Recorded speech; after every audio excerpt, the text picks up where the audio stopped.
Hello, everybody, and welcome to the Mentally Queenin podcast. My name is Caprice. I am the host, and today's topic is her story. And so basically, I started Mentally Queenin when I was a first year graduate student. I dealt with depression, anxiety, and I had an eating disorder. And so basically what today is about is just basically telling my story. So basically, like I mentioned, I never, some people have depression ranging from back when they were in little and in high school. And so I never dealt with depression before. I had sad moments, but I've never dealt with like depression per se. Especially, I remember a time where I went into just a world of darkness after my best friend / cousin died. His name was Boo Man. So that was a very dark time, but just like with anything, time heals everything. And so after a while, I was able to get back to regular scheduled life, I guess. But I can't really pinpoint the reason why I was depressed as a graduate student. I started having anxiety, and I knew this when I was a senior in college, and I just woke up one summer and I couldn't breathe. And I couldn't breathe all the way from, I want to say, June until like August. Like, I would drink tea and suck on halls and put Vicks on my chest and my nose. Like, I couldn't breathe at all. And so I kept going to all these different doctors, and they were like, oh, maybe it's this, maybe you need to see this type of doctor, or maybe you need to see an ears, nose, and throat doctor. Until once I finally had an appointment with the primary care physician, he asked me, like, have you ever had anxiety? When previously, I went to a doctor who asked me that, and I'm like, no, I don't think that's what it is. Like, what does anxiety have to do with breathing? And so he said, well, let's just try this. Let's try an inhaler. And so the inhaler didn't work. Called the doctor back, like, this isn't working. He said, okay, we're going to get you on some anxiety pills. And so I started taking pills. Didn't really know how I felt about taking pills. I kind of thought that taking pills was not really for crazy people, but for people who couldn't, I just never thought of myself having to take pills. But I started taking them, and surely enough, my breathing came back to normal. So just as you can imagine, not being able to breathe for 2 months, thinking it could be anything, like Googling symptoms, and anxiety isn't coming up. And like I mentioned, the first time I was approached about it by the doctor at ISU, the school doctor, I didn't think like, nah, that can't be it. It's got to be something, because why can't I breathe? And so I started taking the anxiety pills. And I think where my anxiety mainly came from was just me being very involved. Like, when I was in college, I had my own organization. I pledged Delta. I was the regional representative. I was a residential assistant. I was a mentor. I was all these different things. And I was very diligent. So to me, it was easy to keep up with it. It was easy for me to keep up with it because, I felt like I was superwoman. Like, I was doing all these things while maintaining a 3.4 grade point average. And so I just thought I could do it all. And by the time I got to grad school, I didn't have all of that. I was still regional representative, but I didn't have all of the other stuff. But I still had grad school, and then I had my graduate assistantship. And so when I got to grad school, I kind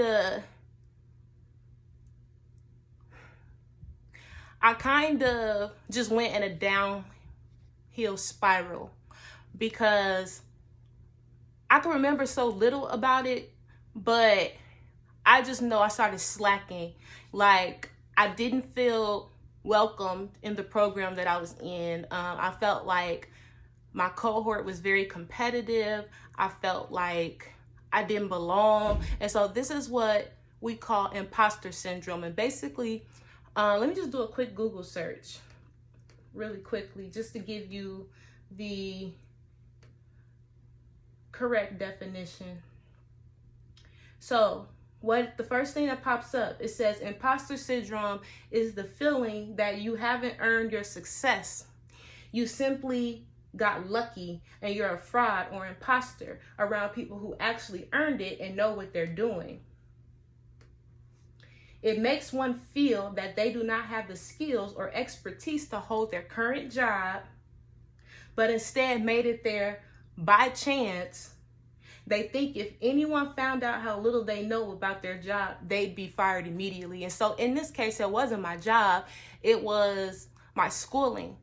This is exactly how I felt. I felt like I didn't deserve to be there. Not that I didn't deserve to be there, but I wasn't ready, I guess. I don't know. But I was ready. It's just that I didn't have the support system that I had while I was an undergrad. So when I was an undergrad, to couple with the anxiety medicine, I went to counseling. And that helped out a lot. So anybody who's considering counseling, I highly recommend that you do it, because talking to a stranger about your problems, they don't have that prior knowledge of anything. Like they don't, they're just meeting you for the first time. So they're analyzing things in a way that's not biased, I would say. And so I was able to get the help that I needed just by talking it out. You don't realize how much just talking about something can just relieve you from it. Like it's literally getting it off your chest. And so, I didn't do counseling as a first year grad student. I started going once I started going through depression. How did I know I was depressed? I will wake up. Let me just go back.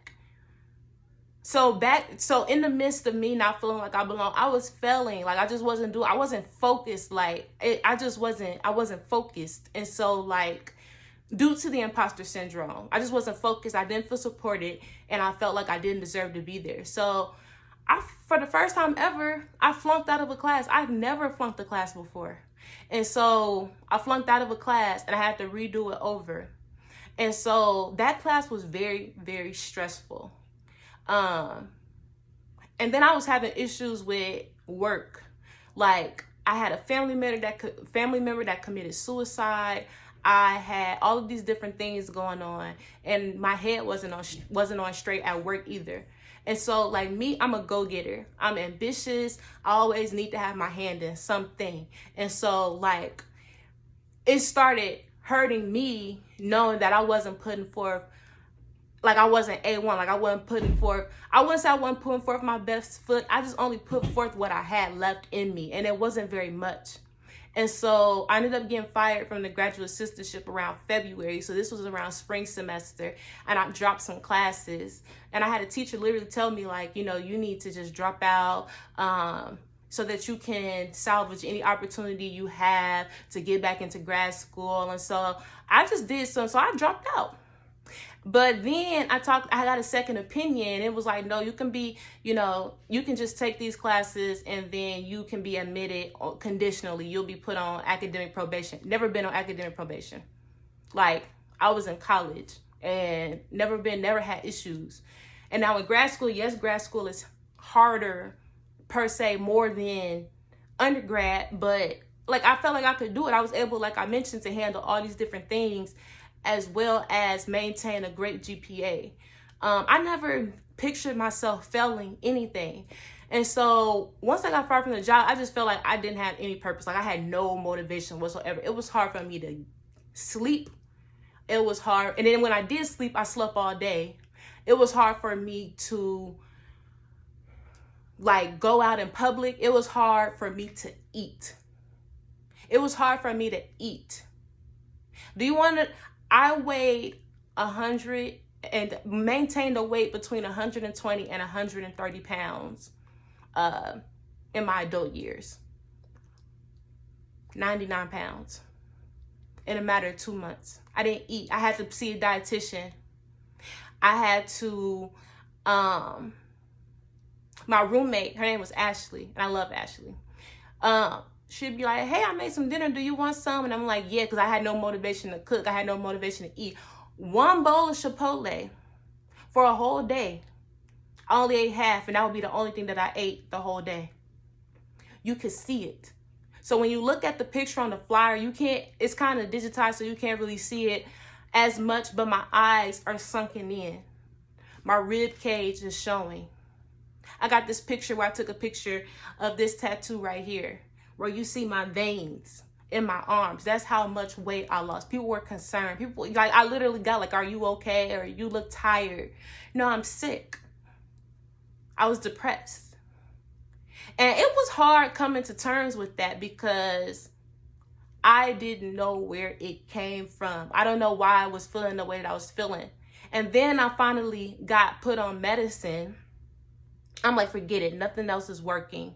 I read books. I prayed on it. And I wouldn't say that praying didn't work. It's just that when it becomes physical and not just up here, when it becomes physical, it becomes a problem. So the physical being, I wasn't eating. And so when I say I had an eating disorder, it wasn't because I didn't feel like, I didn't like my body. It was just because I was depressed. And so that's just a form of eating disorder. I just wasn't eating. But it wasn't because I was anemic or bulimic or anything like that. And so I feel like the hardest part of my depression was getting people who never dealt with it to understand, or even if they did. You know, older people have a pull yourself up by your bootstraps type of mentality. And so it was kind of hard to talk to certain members of my family about it because they just felt like, you know, you don't need to be on medicine, you need to get off medicine. It's just like, nah, I do need to be on medicine because at this point, it's gotten to that point. Like, there's nothing I can do. It's just nothing is working. So I had to drink like Ensure. They prescribed, like they would give me free samples of Ensure at the student health center and things like that. And so I started purchasing it on my own. And then slowly but surely, once I got on the medicine, I got on the medicine called olanzapine, which is for depression, paroxetine, which is for anxiety, and then trazodone, which is for sleeping. Once I got on those medications, I started slowly but surely gaining my weight back. Fast forward to this summer, 2019, 145 pounds. Literally, people were saying, oh, you look like you gained weight. Or did you gain some weight? Or you're doing good. You must got happy weight. Yes, I got happy weight. Because, and you don't know, people who said that to me, they don't know how much that meant to me. Going from 99 pounds where you could see my rib cage to going to, this is the biggest I've ever think I've seen you. Or you put on some weight or you look healthy. Like that meant a lot to me. And so dealing with depression, sometimes, like when I left grad school, because I ended up flunking out again. But now I got accepted into Northern Illinois University. I'm going to be going. I'm going to pass this time. I got a great graduate assistantship. It's going to be a great program. I know my line sister is in that program. People from my school was in that program. My pro-fight was in that program. And so I know it's a good program. And I know I'm going to do well because of the flexibility it has to accommodate me. But back to what I was saying. With depression, the hardest part is accepting it along with trying to explain it to other people, because you can't. I would remember trying to explain to my mom, but I just couldn't figure it out. Like I would randomly have crying spells. And then when I flunked out again, I was on the medicine, so I wasn't as down, but I definitely felt very, very disappointed in myself that I couldn't do it again. Because like I mentioned, I got back in the program on academic probation. I failed the same class. But this for reason was over something minor, like something that, like, if I didn't even blame myself for it. It's just, it is what it is. But I feel like, so once I started working at State Farm, and I couldn't help, I was upset with myself because I didn't pass graduate school. Like, I'm like, dang, I always feel like if I'm not fulfilling my purpose in life, or if I'm not fulfilling what I think my purpose is, then I'm just wasting time. But that's not really it. I just needed a break. Because like I mentioned, I was very, very, like I was involved in everything as an undergrad. And then as a grad, I was kind of involved in a lot. I was still regional representative. And then, yeah.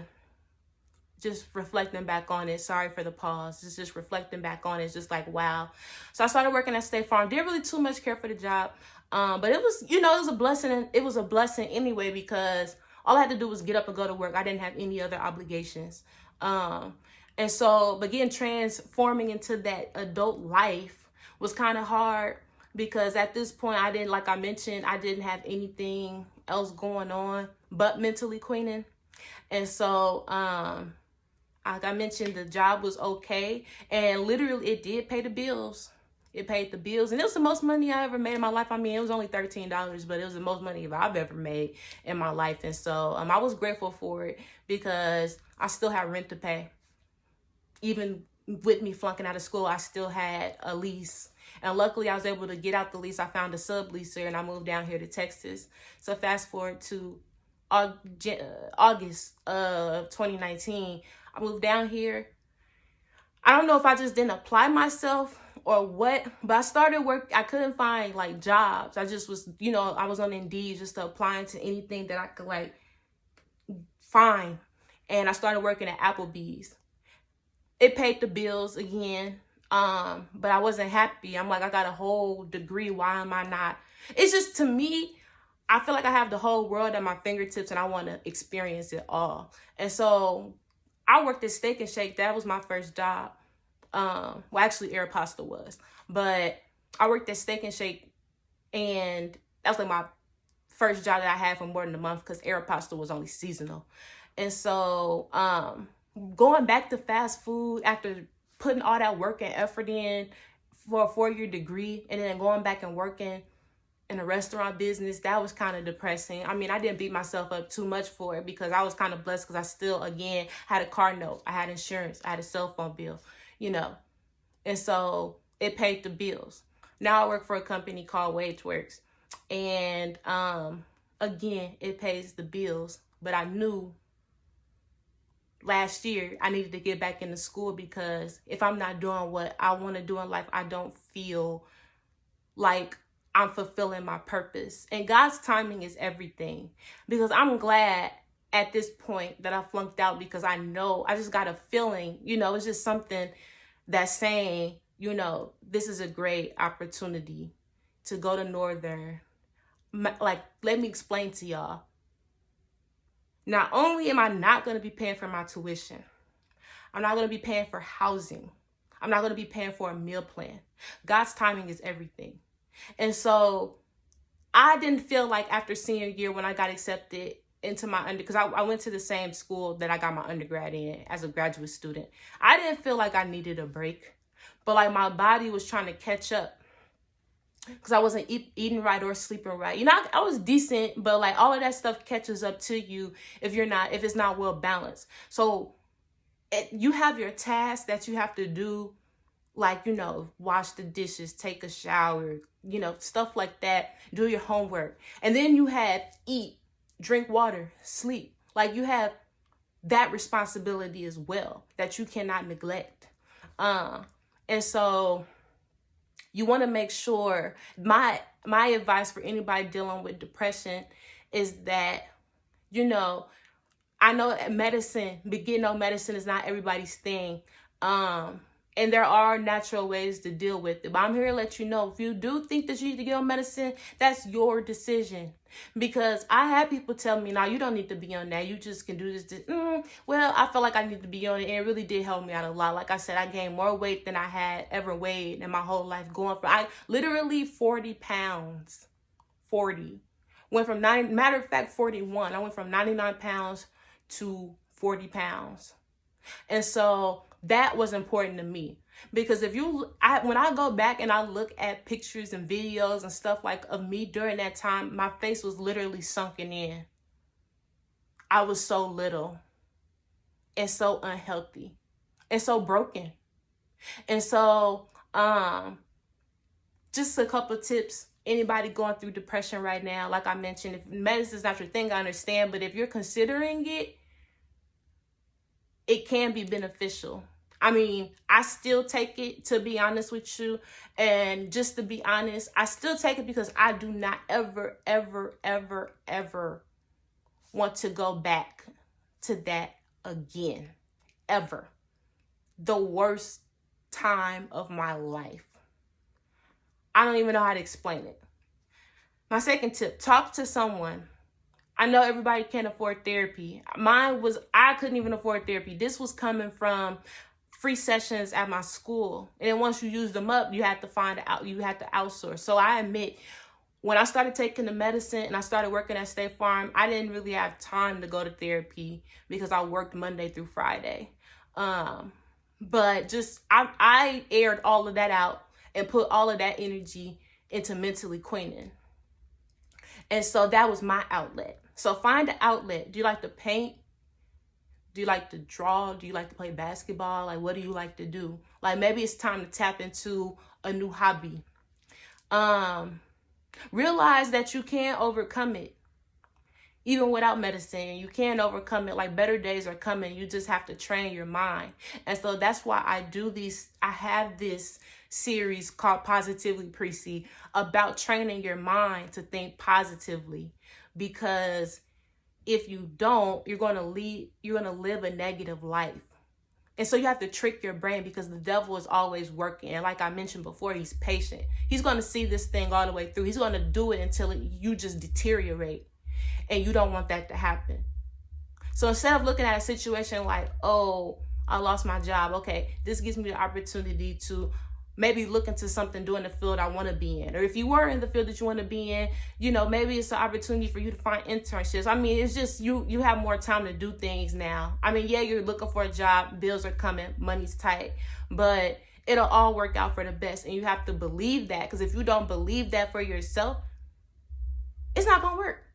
Like, believing it in yourself gives you the motivation to keep on pushing forward. You can't, but when you don't believe it and you're being negative, you're just going to dwell in sorrow in your thoughts. Like, it's just going to drown you. So you want to think positively in every situation. Yes, I'm not saying, okay, you lose your job, oh, this is okay. No, you want to reflect on what you can do to, depending on what you lost a job for. This is just an example of losing a job, because I've lost a couple jobs, to be honest with you. To reflect on yourself, but you also want to think optimistically.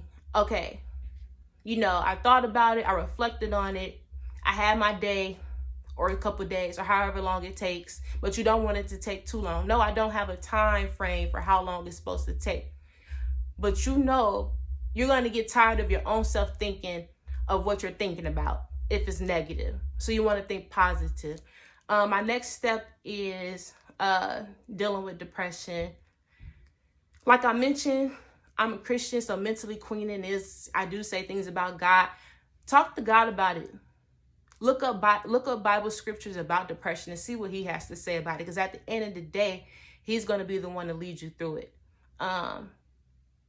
People sent me books. Like, I have a study Bible my grandma bought me. It's huge. And I'm definitely going to start, every time I see a Bible quote, I'm just going to look at it, look in the Bible, look what the full story about it is, so I can be more acquainted with God, because that's one of my goals. Like, I'm 20, about to be 26. I need to be more acquainted with God. Need to be. I feel like people who are more acquainted with God, they deal with things better. Like, they deal with things very optimistically. They deal with things like just in faith. Because when you don't want to walk in the flesh, you want to walk in the spirit. You want to walk in the spirit of the Lord. And so that's what I strive to be, because I'm not quite there yet. Like, when things happen, I still get torn up about it more than what I would like to. And no, I'm not saying you're not supposed to be sad about something. You just don't want to let it mellow for too long. And I let things mellow for a month, like months. Okay, you flunked out of grad school. It's not a get over it, but it's like get through it and move past it. Not get over it, get through it and move past it. So there's that. Also, confide in your friends. I mean, if you have somebody you trust, confide in them. Like I mentioned, talking to somebody is like therapy. They don't even have to go through what you're going through to understand. But if you find yourself talking to people and they are downing you about the way you feel, like, oh, or it's just like they're not getting it. It's not your job to make them understand, to be honest with you. You're going to wear yourself out trying to do that. You just take it with a grain of salt and find somebody you can trust. And if you can't trust anybody right now, that's okay. Journal it. You got to let it out somehow. And like I mentioned, my project was Mentally Queenin. I've been a busybody my whole life. And so Mentally Queenin was like my outlet, like I've mentioned. And so I put everything through there. All my ideas, everything. And now it's becoming this thing. Like I just came out with a scholarship. I had 50 applicants. And I can only choose one, which I'm sad about, because I want Mentally Queenin to be an organization where I can get grants to give to everybody. You know what I'm saying? But that's slowly but surely. I'm reading a book now about how to start a nonprofit. If anybody knows anybody who deals with nonprofits and can help me out, shoot them my information, mentallyqueenin@gmail.com, or you can go to mentallyqueenin.com and we have a contact button. What else I would say?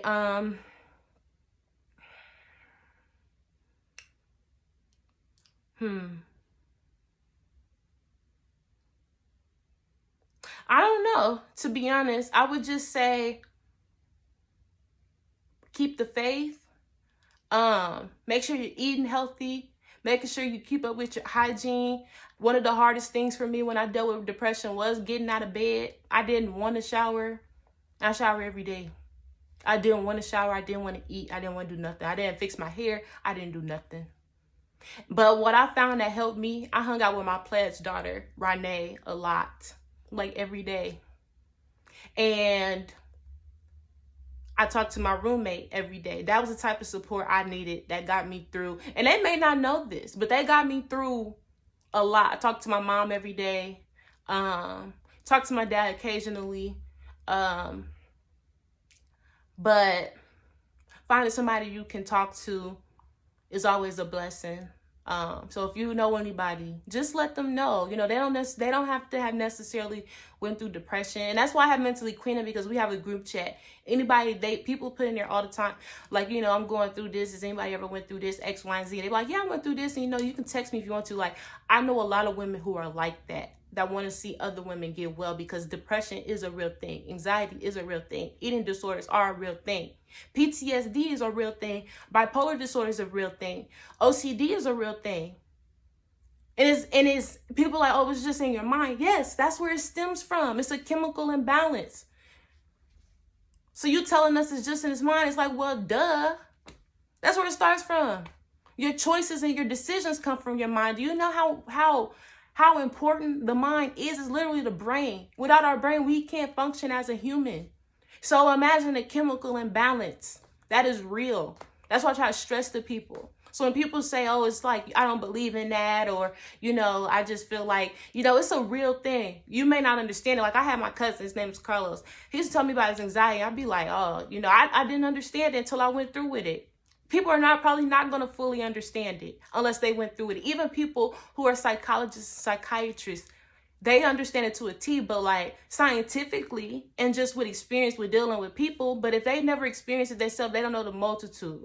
And so it's hard to get people to understand. However, it's not your job to get people to understand.